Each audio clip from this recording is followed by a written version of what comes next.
Hello, creatives, community, and kind folks. Welcome to RPG with DBJ. I'm your host, DBJ, and we're going to talk about at least 5 methods of initiative that come from us old grognards from back in the day.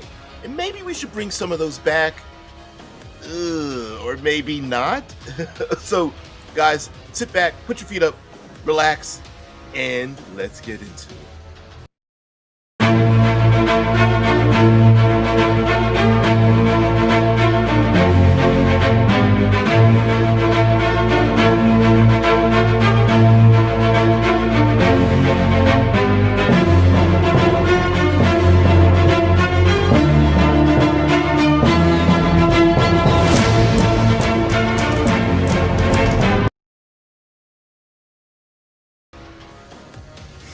Hello, everyone. We're going to talk about initiative today, and bring back some oldies, but maybe not goodies, and to think about initiative in the context of tabletop role-playing games.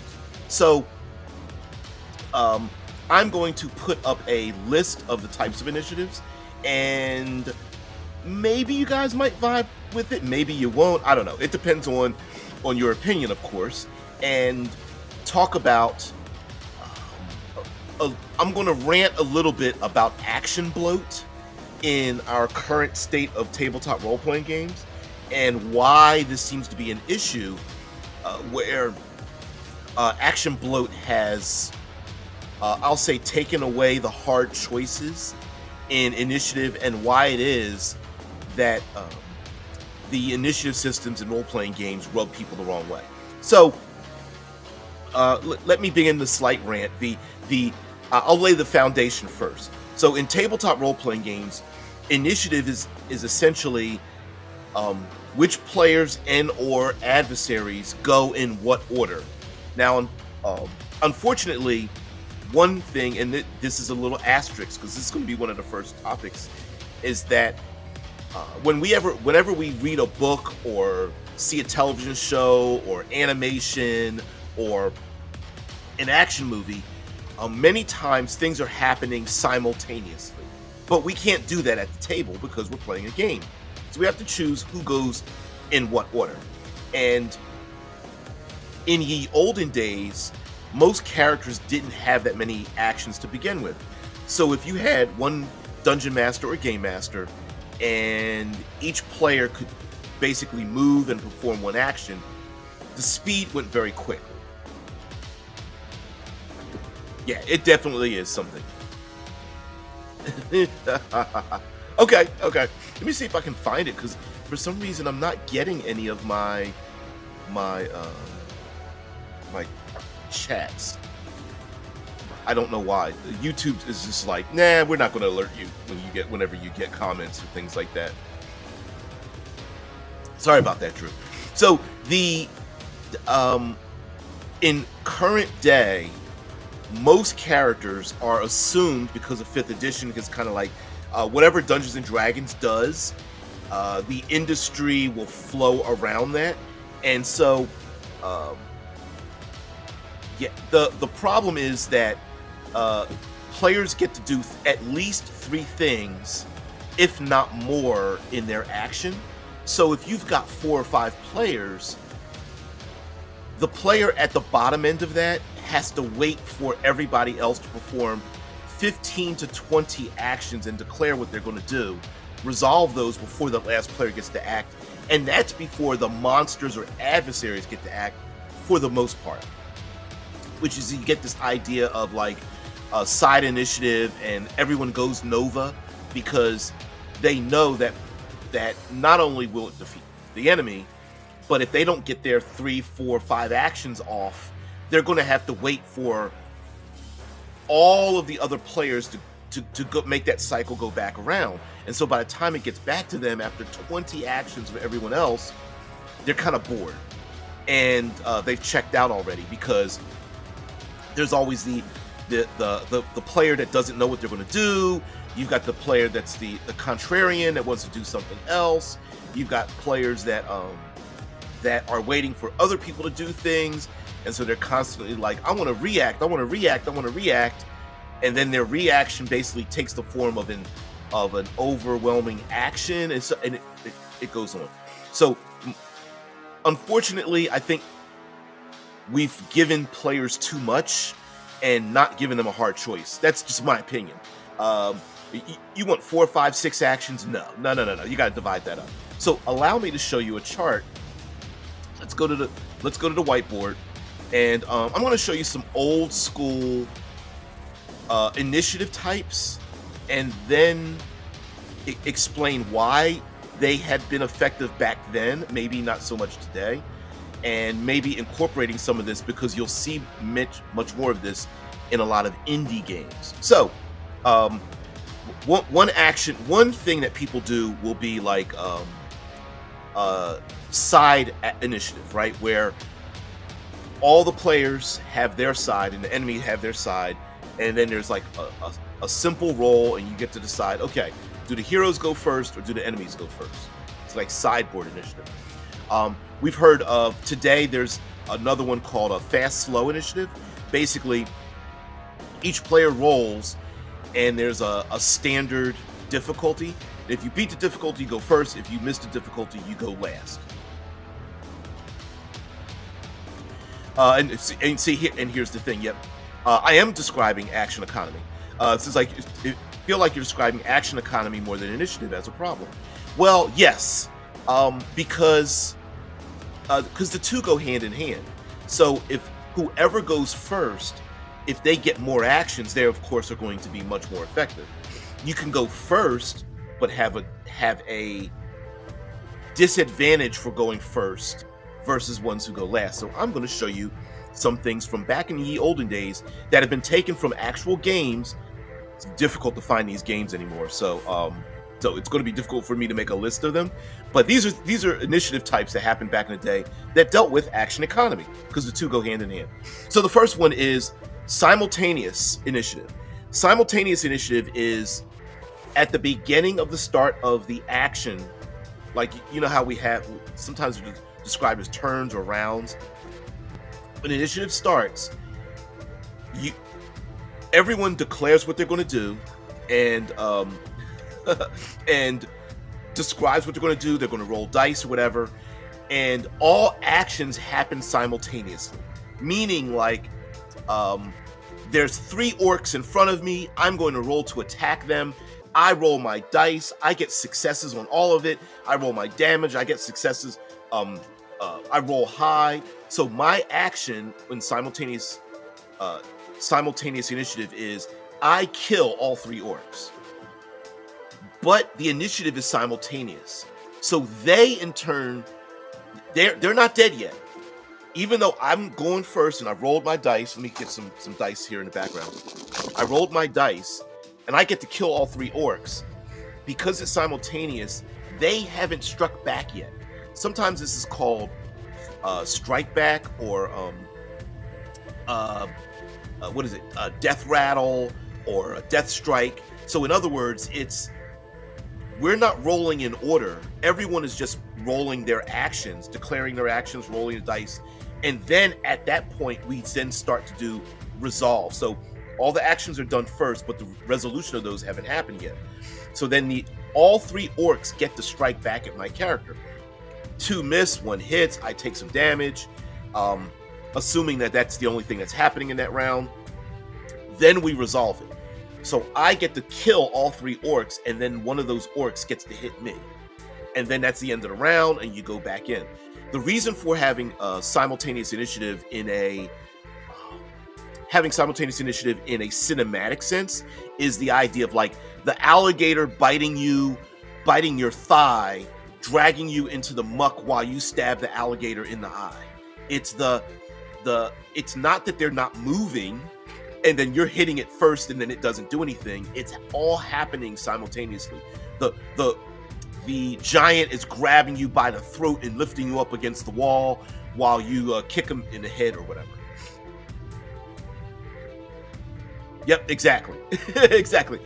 You both roll the same initiative, swords clash, meet at the hilt, and you chop each other's fingers off. Something like that. It's kind of gets across that idea of simultaneous initiative. And it also presents the reason for having simultaneous initiative, and this can be applied to any game, especially with actions and things like that, is that it's not auto killing. So yes, you could go Nova, but it doesn't mean you are safe from harm. So now I can already hear, well, if you do simultaneous initiative and I move and hide or teleport or shape change or whatever, what happens then? So how simultaneous initiative works is at the beginning of the action phase, wherever anyone is at and what they're doing before they announce what they're doing, that's your state. So if I say on my action, I'm going to cast a spell and teleport or shape change or make a force field or something like that. Yeah, exactly, something like that. What ends up happening is in simultaneous initiative, that hasn't happened yet. So you will create a force field, you will shape change, you will teleport, but your enemies, according to your enemies in simultaneous initiative, those actions haven't happened yet. So could you get stabbed in the leg with shot through the leg with an arrow before you teleported? Yes. Could you have been slashed or bitten by a monster before you shape changed? The answer is yes. Could a dagger have been thrown or a crossbow bolt hit you in the shoulder before your force field went up? Yes. And that's where simultaneous initiative comes in. It sounds complicated, and mind you, I've used all of these. Side note, I made this list because in my gaming groups, I've used all of these, and the fear takes place. So it's almost like not rolling initiative. We just declare and go around the table, and then the outcome comes out. So no one's even rolling for initiative. It's just simultaneous. Everyone's rolling, see what they have, how damage, what's going to happen, and then resolve that, and then we go to the next round. Okay, you teleported, you put your force field up, you know, that kind of thing. Sounds strange, but it actually works, especially in games that the less complicated the game, the better this works. There's announcement initiative. I know this one's going to rub people the wrong way. Announcement initiative is declared action and minus X to change that action. So we use this in DC Heroes. Mayfair Games DC Heroes system was like this. So announcement action is announce 5%, resolve 95%, or announce 10%, resolve 90%. What it means is you announce what your action is going to be from the slowest person up, and the action is very quick. What are you going to do? Run, dodge, shoot, hide, convince, intimidate. What else are you going to do? I'm going to run and hide. I'm going to defend myself. I'm going to evade. I'm going to cast a spell. Very quick. You don't have to be detailed at all. And it goes from the lowest initiative up to the highest initiative, and then we come back down again. So all actions are declared in the most simple way possible. And then if you want to change it, you get a deduction on trying to change your action. So, hero surrounded by the orcs. The orcs are going to declare what they're going to do. And it's like 2 orcs are going to close the grapple. 1 orc is going to stab the hero. And then that would be my action. Now the hero goes, okay. In response to them, because I have got the highest initiative, that means I get to act fastest. I see them coming into grapple and to grapple me, and then the last one's going to try to stab me. So what I'm going to do is, and then declare that action. I'm going to move out the way, push one into the other, hide behind cover or whatever. And then as you start going back down the initiative order, maybe your target has moved, or maybe the grappling and stabbing isn't actually the most effective thing, or maybe it's not even possible. So therefore, the slower you are, you may want to change your tactic, and that means there's a penalty for the slowest people. Now, we had a pretty good time at this because our actions were really simple. I mean, you play in superhero games, you're like, I'm gonna fly and shoot, I'm gonna mind control, I'm going to grab a car and throw it or whatever. as complicated as some of these games are, announcement initiative sounds like it would be complicated. And I can see why in modern games they've kind of eliminated announcement initiative, because the minute you change your action, you're being penalized. Excuse me. Minute you change your action, you're being penalized. And most people don't want to be penalized for actually engaging in the game. It's more stick than carrot. It's more, you picked wrong, slap, you know. But we liked it because it meant that characters that had that were glass cannons, right? That had a really high ability to do one thing would have some kind of limitation on them so that they wouldn't dominate the game. And it was kind of built into the Mayfair game. And we really liked the announcement initiative. Also, it meant that you had to keep, instead of checking out of the game, you had to remain engaged, because when it came around to what you wanted to do, you wanted to ensure that, and Drew says, I am not arguing the point. Drew says, announcement initiative made the game usually a slog. I hated it. I am not disputing that fact. We liked it because we had some players that were like, no, instead I want to do this. No, instead I want to do that. And it also took away the advantage of being the fastest person. So if you did look, so ignore announcement initiative, fastest person says, I'm going to do this thing.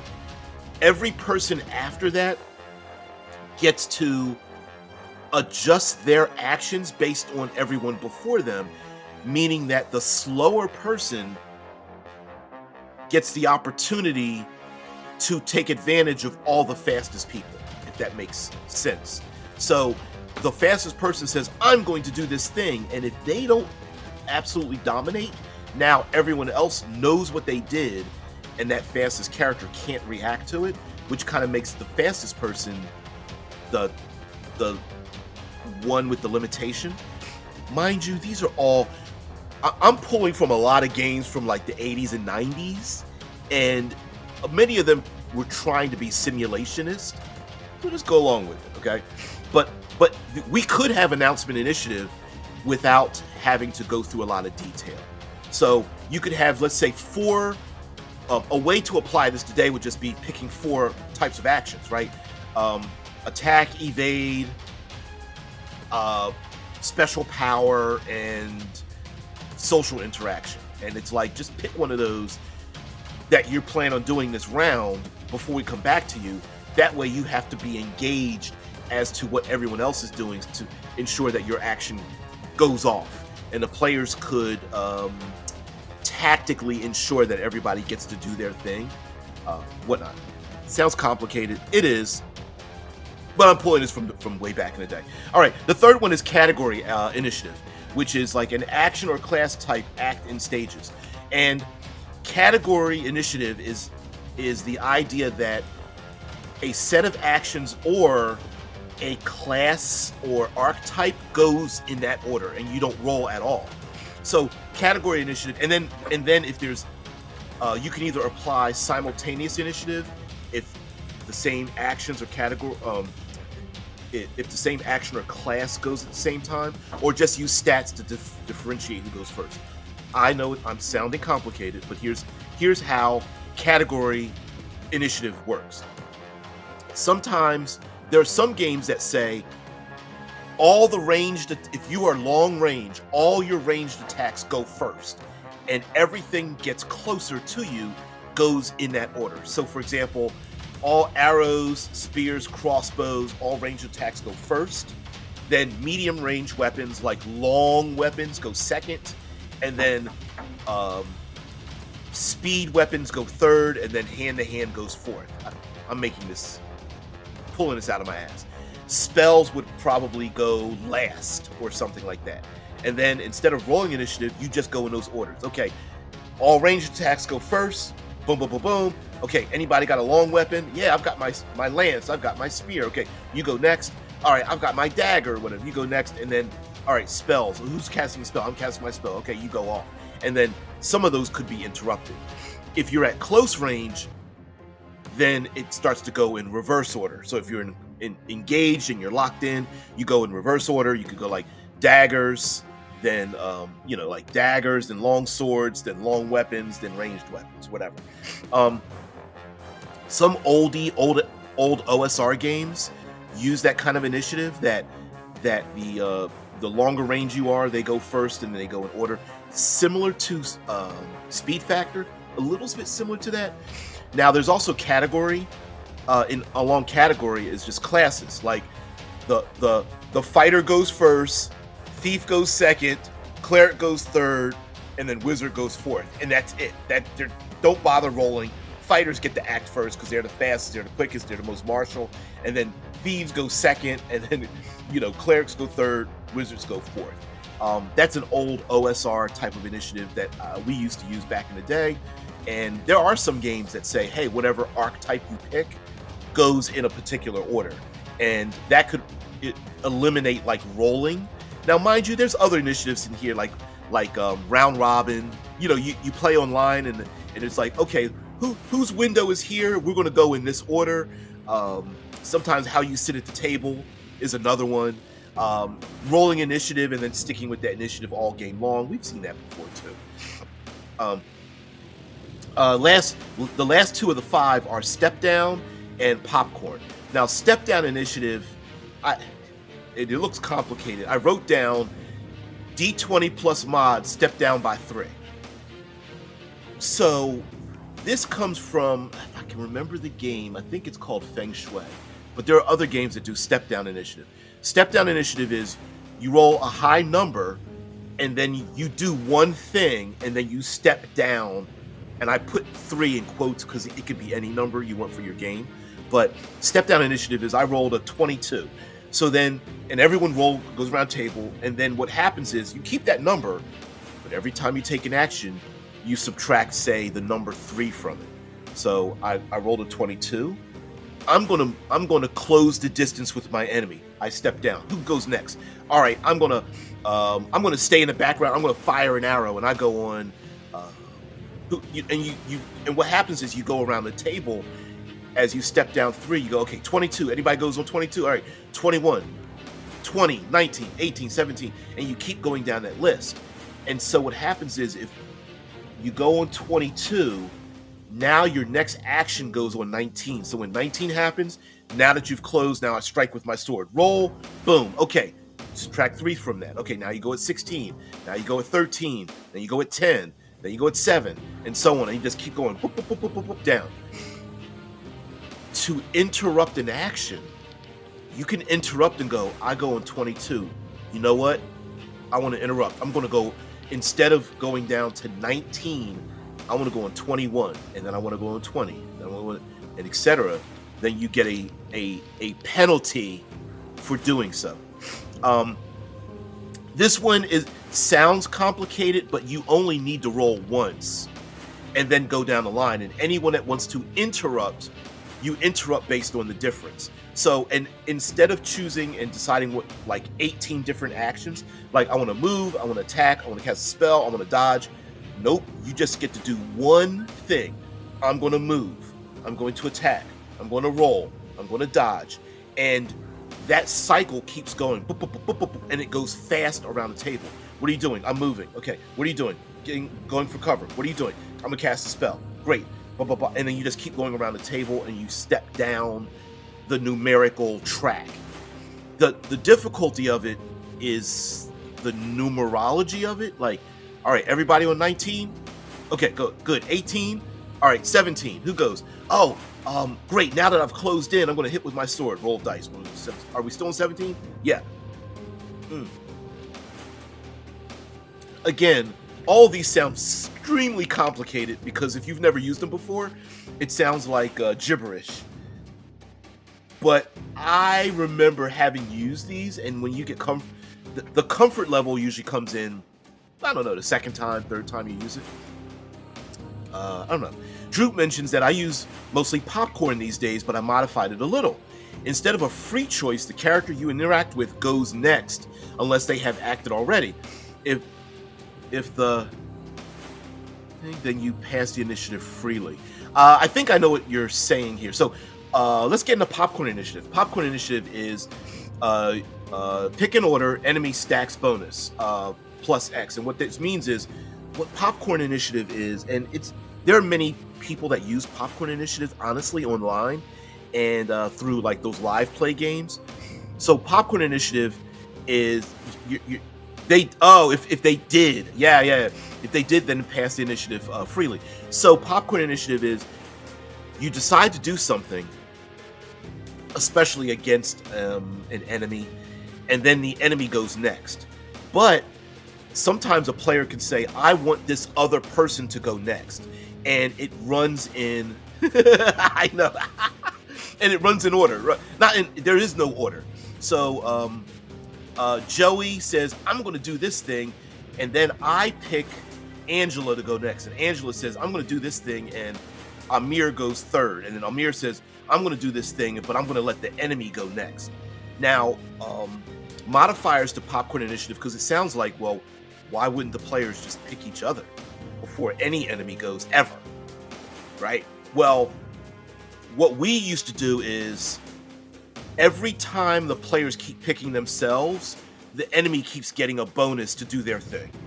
So it prevented, if 5 players all chose amongst themselves, all 5 people to do something, and the enemy is still around, they get a bonus of like +5. That's how we limited that, to keep the players from like stacking against the enemy all the time ever.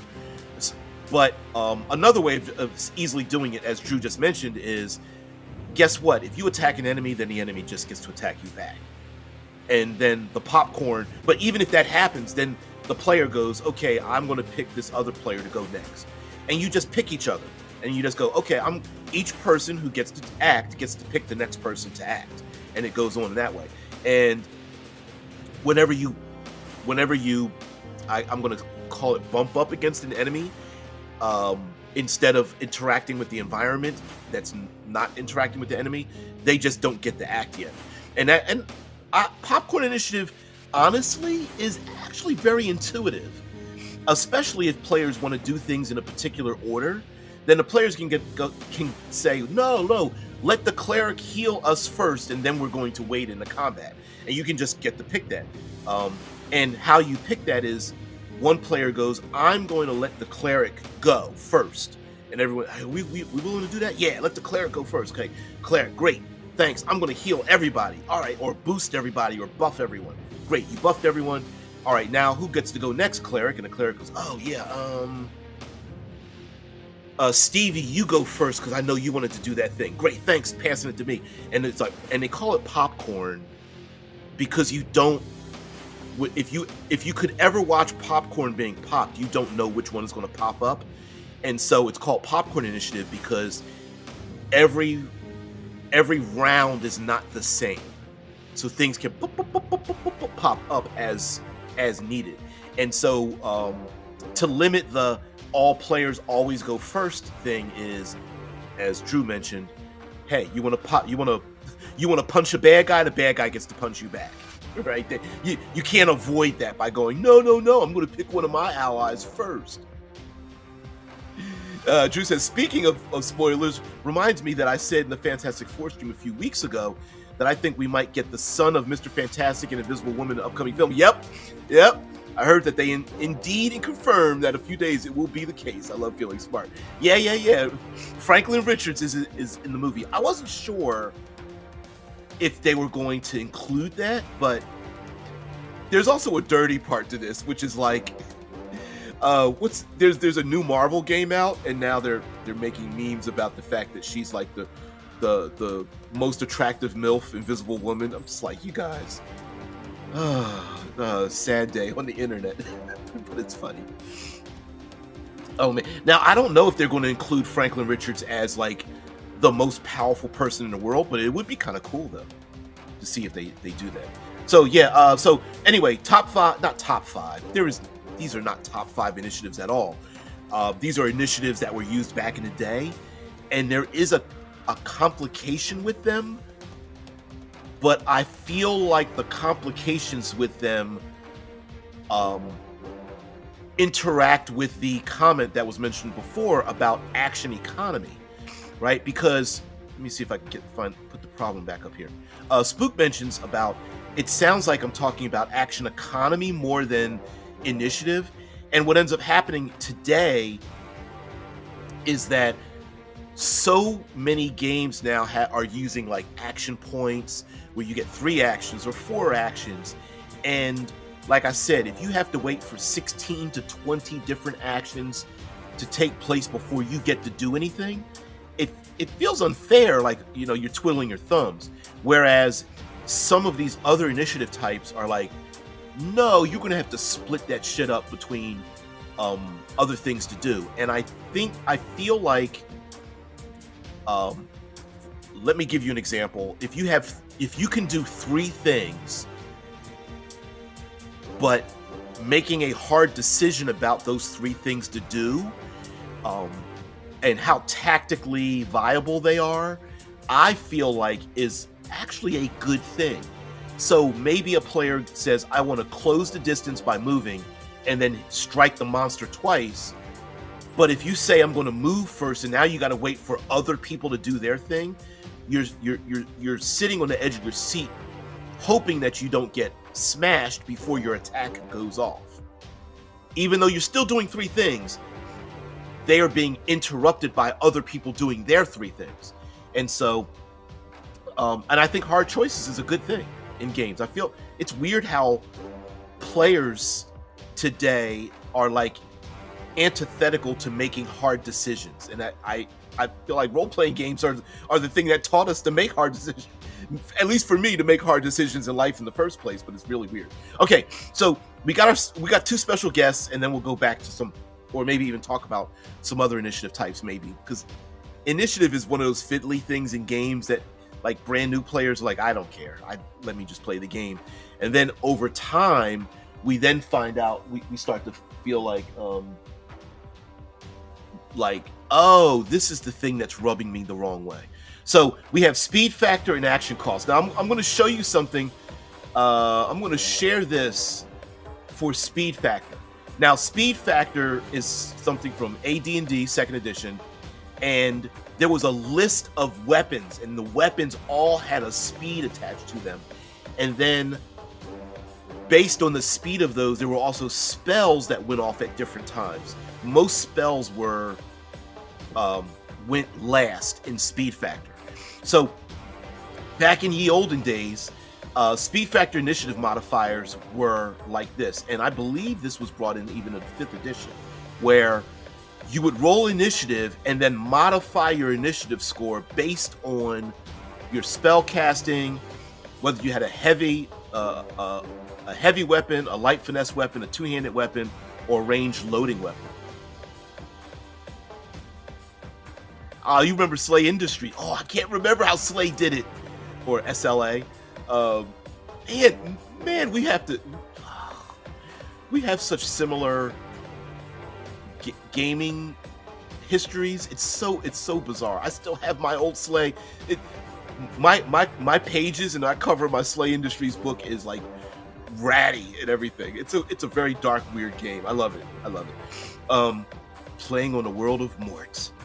Anyway, something like this, or this exact thing, could be used in speed factor, and I can guarantee you most people ignored this both back in 2nd edition and in 5th edition have ignored this.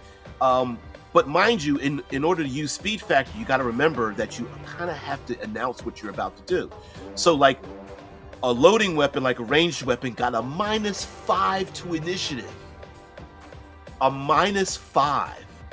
Or spellcasting, subtract the spell's level, which meant that an 8th level spell, you subtracted 8 from your initiative before that's when rolling to see if that spell went off. And I can guarantee you most people ignored this, but this is actually part of the game. I believe this is captured from 5th edition. I'm not exactly sure where it came from. I got this from someone posted this on like X or something like that. Oh, don't worry. There's a bunch of stuff in. Listen, You are saying out loud there, Spook, the thing that most people don't want to, right? This is where I meant I never fully read the book for 5e. Yeah, this is the part you spoken out loud. Thank you very much for coming up to the podium. I appreciate you. You know, we here at World Builders Anonymous appreciate you stepping forward and saying the thing out loud that the person in the back, like myself, didn't. A lot of us didn't read this part or even attach it to our memory. I believe, if I'm not mistaken, I believe encumbrance modified initiative at some point.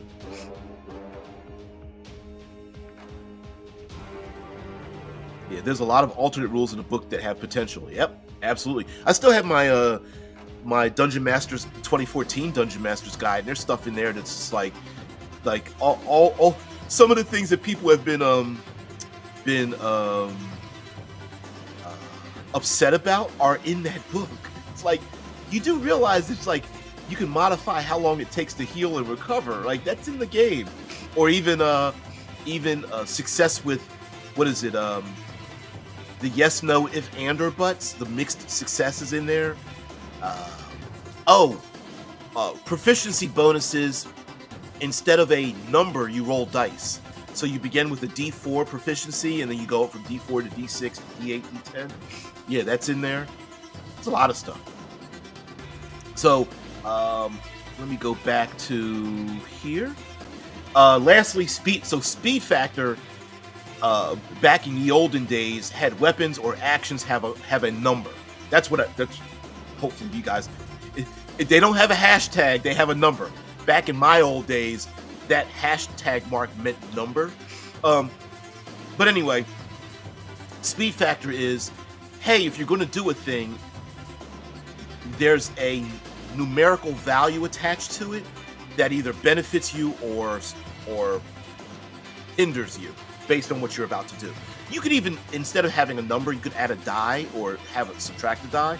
So you could say like fast weapons roll a d6 and you add that. One-handed longer weapons like a long sword, you add a d4, and then you go from there. Like ranged weapons are, you subtract the d4, and then spells you subtract the d6 or something like that. Lufa says, hey, what's going on? Mentions, it's just like everyone assumes there are crit fails and skill checks. Except Raw, there aren't. It's one of the alternate rules. Exactly.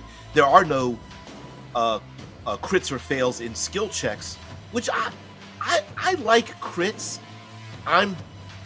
But I get why people don't like them, because some of the crits and fails people will assume that they are outrageous or gonzo or comedic in tone. Like an example for me would be, if you crit success picking a lock, then you just don't have to roll to pick other locks that are similar to it, would be my example. Or you crit success persuading a town guard to let you in, and now that guard will tell other guards and say, hey, leave them alone, so you don't have to keep making those rolls. Like, I would allow that to happen. And then the opposite would happen on the fail, like the classic, my lockpicks broke, or the strap on my backpack ripped, or something, I dropped a weapon or something like that.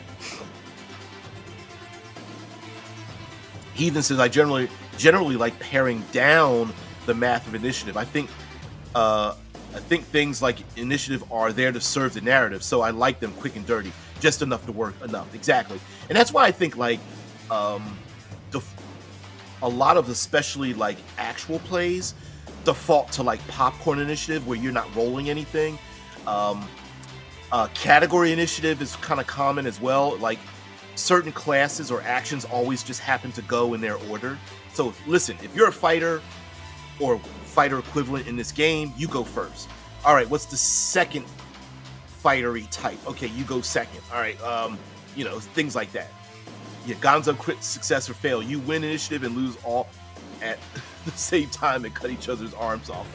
Yeah, I know. So sometimes there's some charts where you're just like, you stab yourself in the back with a 10-foot lance. It's like, what? or you roll double damage against a friendly foe. Like, really? I mean, yeah, I guess there is some friendly fire sometimes, but I don't know. I would rather it be more. Where is it?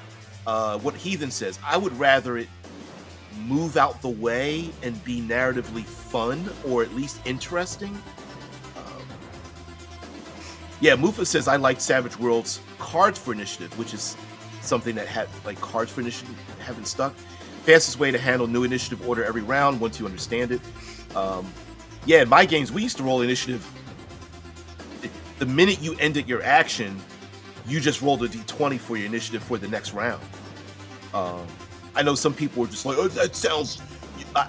It sounds like some of these initiative types are like really complicated, but it's no complicated than rolling anything else in a game. It's just a matter of how in the background you use it, because guaranteed, I can guarantee you right now, all you guys can make a meal that to everyone else is complicated to make, that you know the recipe for it, that you like, and you just whip it together real quick, and you don't think anything of it because you've done it before. But for us newbies, there's like, wait, what do you do again?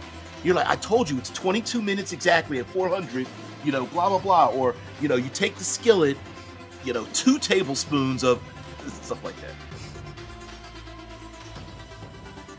Yeah, Drew says popcorn. How I use it.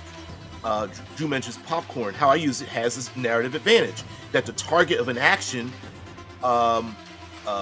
then can directly respond to it. Yep, I caught you. Right? And popcorn initiative is basically you get to decide, hey, if there's an opponent, there's 2 orcs about to grab my arms and one about to stab me. I'm going to kick the orc that's about to stab me in the groin, right?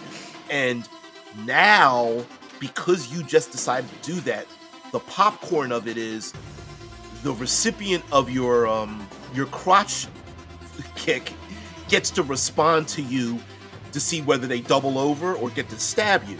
Now, because it's popcorn, what if you said, I want to grab one of the grapplers and interpose them in front of me? Then the popcorn would be, okay, the grappler now gets to go. Or the grapplee, the potential grappler gets to go. And so that's where the popcorn comes in. No one knows what's about to happen until it's an equal and opposite action-reaction initiative. Popcorn initiative is actually pretty intuitive, to be honest with you, out of all of them. For me, I like Simultaneous, because I like Simultaneous in like grungy, down and dirty games, because it still means they get to like pop off at you if your action goes off, even if you kill them, they still get to pop you in the face, and I like that. And we'll go to action costs in a minute.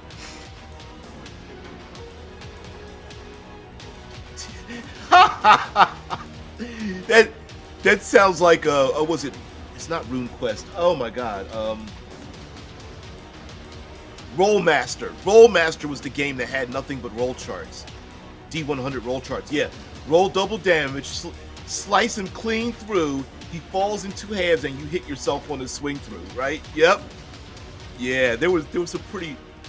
Rollmaster. ROLE Master was made up of nothing but roll tables. It's notorious for its roll tables. Yeah, and Spook mentions that like every game mechanic is complicated until you've used it a couple times. Exactly. You guys are so silly. Groin kicks don't work on mushroom orcs. Yeah.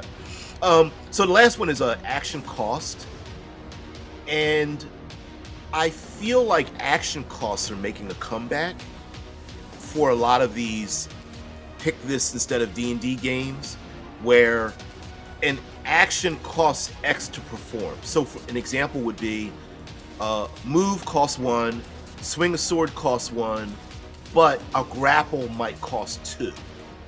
Or I want to double move. Okay, you want to dash? All right, great. That's going to cost you 2 actions or 2 action points or whatever the case may be. and I feel like action costs are kind of making a comeback. You could make a very short list of action costs. So it's like, okay, you got 4 points. What are you going to do, warrior? Great. Okay, I'm going to use my shield. Okay, that costs 1 action. I'm going to swing my sword twice, 2 actions. And I also want to leave my 3rd action to like kind of maneuver out the way to give myself like that +2 or that D6 bonus to evade. Great. Okay, you're the warrior. Great. All right, wizard, what are you going to do? All right, well, my spells, all spells cost 2 actions. Can I cast 2 spells? Well, remember in the rules, it costs 2 actions to cast a spell, but if you want to cast a second spell, it adds another 1 to it. So in other words, that means that first spell costs 2, but the second spell costs 3. You can't do it. Oh, that's right. That's how the rules go. Okay, so I want to use 2 actions that cost 2 points to cast a spell. Can I use 1 for movement and then 1 to like kind of dodge and evade? So I get, yes, you can do that. Okay, great.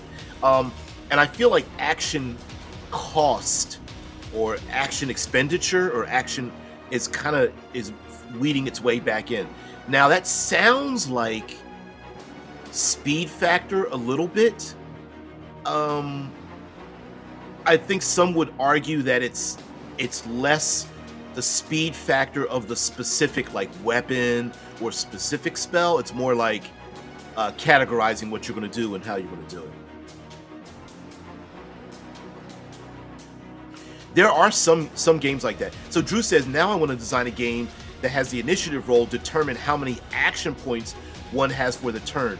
If I'm not mistaken, Mithras and the design imperative it's based off of basic BRP, basic roleplay, which uses a percentile system. If I'm not mistaken, if you roll high enough, you get additional actions. So the higher your initiative, the more actions you go. Now in step down initiative, it kind of works the same way. So if I can, I am doing a horrible job categorizing all these or organizing all this. So step down initiative and rolling a high initiative kind of operate the same way. And what I mean by that is step down would be, let's go with D20. So you D20, you add your modifiers to it, you roll a 22. If the enemy rolls something like an 11, that means you get to go multiple times before your enemy gets to do a thing. So I'm going on 22. Great. Okay, who's the next action? Well, my next action is on 19. Well, the enemy goes on 11. What are you going to do? Okay, on 19, I'm going to do this. Okay, on 16, I'm going to do this. Okay, on 13, I'm going to do this. And now I go on 10. All right, well, the enemy goes on 11 finally, and is going to respond to you. So yes, you can develop a game, let's say like a dice pool game, where, not dice pool, if you have a game with a dice pool and you roll 6 dice, each, let's say it's a dice pool, you need to get a 5 or a 6, or a 6, or whatever the game is.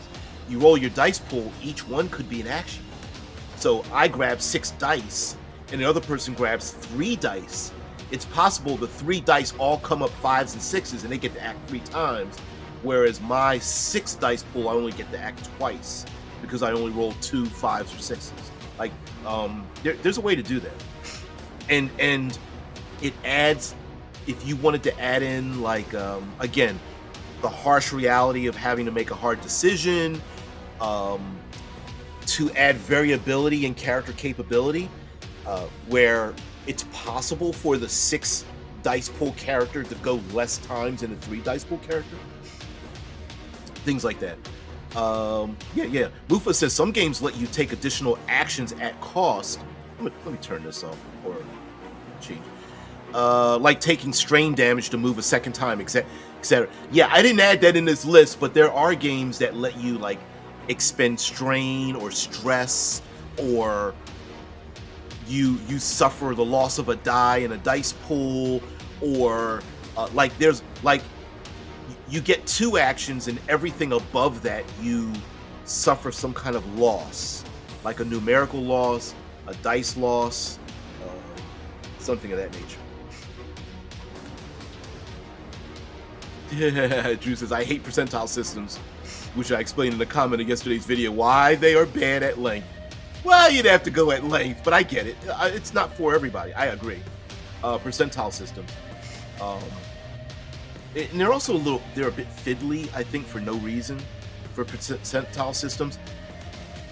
But you can't deny that percentages can be intuitive to some people. And so the fiddly bits don't matter if they can grok the system very easily with the percentages. Because D20 is basically a percentage system, but we just don't look at it that way. But of course, I also can recommend watching Tomb of Lime's YouTube video about initiative dice systems he made a few days ago. Why did that come up on my feed? It's so weird. I got the exact same video. I literally received the exact same video. I haven't watched it yet because it's in my watch list, because you can on YouTube.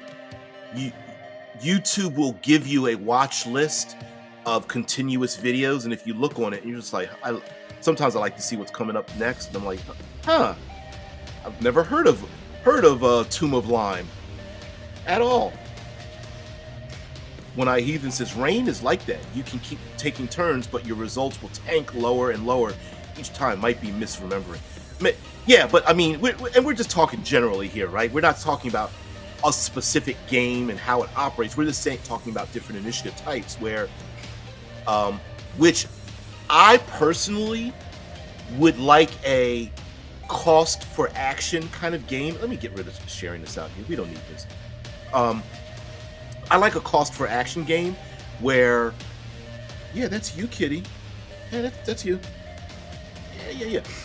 Where you get to take one or two actions, and then anything above that will start to subtract, like you said, like strain or stress, or have exhaustion or fatigue or exertion. All right. Yeah, I had never heard of Tomb of Lime, but it's one of those earwigs where you're like, what? And then it sticks in your head because you're like, that title makes no sense, and then you go, okay, I guess so. It's funny how like certain businesses or whatever will have a name, and the name is like kind of nonsensical or makes you like, here there's a pizza place called Sparrow's, and I never know if I'm pronouncing it correctly, but it kind of sits that way. You're funny, but sadly he has a dog, not a cat. You're so silly. Anyway, even though his dog is cute too, that's funny. I'm gonna check it out. Well, I can't help but check it out because it's gonna come up next, or soon, like the second or third video in or something. And I listen to all my videos like a podcast, Kitty. Yeah. You're so funny. Anyway, guys, I'm not going to hold you too long. I just thought I would talk about some in-game initiatives that are kind of fun and cute and like weird and strange, and going like, wait, what? They used to do that back in the day? And the answer is, yeah, we used to do that back in the day. I also think there are ways where, like, taking a look at that list that I came up with, there are some initiative guides that don't roll dice. Like, category initiative is definitely one that doesn't use dice. It's just basically, you know, either your action or your class tells you when to go and you're done. Popcorn initiative is really not rolling dice. You basically pick an order, and whenever you clash with an enemy, they just get to strike back at you. Simultaneous initiative, I wouldn't go for that unless you're playing like Shadow Dark or a Dark Sun derivative, or a horror game or something where, yeah, everybody gets to roll and see what the outcomes are, and then at the end of the round we all figure out what, you know what I mean? Like, you could literally kill 3 enemies, and that enemy could kill you simultaneously. And all this is basically resolution, right? Roll first, find out what, and then resolve all the dice rolling at the end. Get down, kitty. All right, let me let you know. You're so funny. But anyway, guys, thank you very much for being part of the show. It's not really a rant that I wanted to go on. It was just more like, you know what? There are actually other ways that things that happen here. Oh, you're so silly. Like, no, go another 20 minutes.